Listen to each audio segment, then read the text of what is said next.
Wake up with a sore jaw? Grinding your teeth all night? Your throat muscles are weak.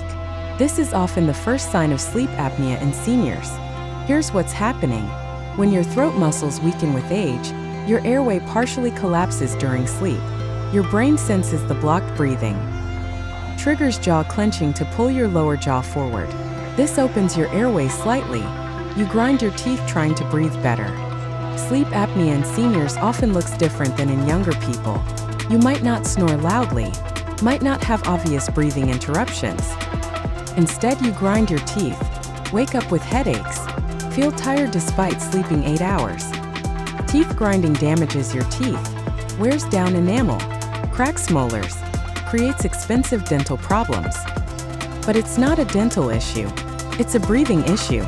Your body is trying to save itself from suffocating. Women are especially at risk after menopause. Estrogen helps keep throat muscles strong. When estrogen drops, muscle tone decreases. Airway support weakens. Teeth grinding often starts in your 60s or 70s. Your dentist might suggest a night guard. That protects your teeth but doesn't fix the breathing problem. You need to strengthen your throat muscles or get evaluated for sleep apnea. Here's what helps. Singing exercises strengthen throat muscles. Sing for 10 minutes daily. Any song.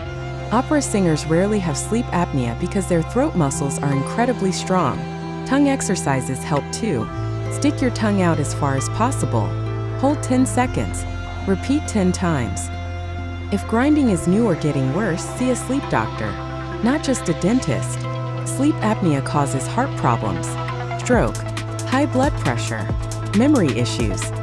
It's not just about protecting your teeth, it's about protecting your life. Don't ignore teeth grinding. It's your body asking for help breathing. Get the help you need.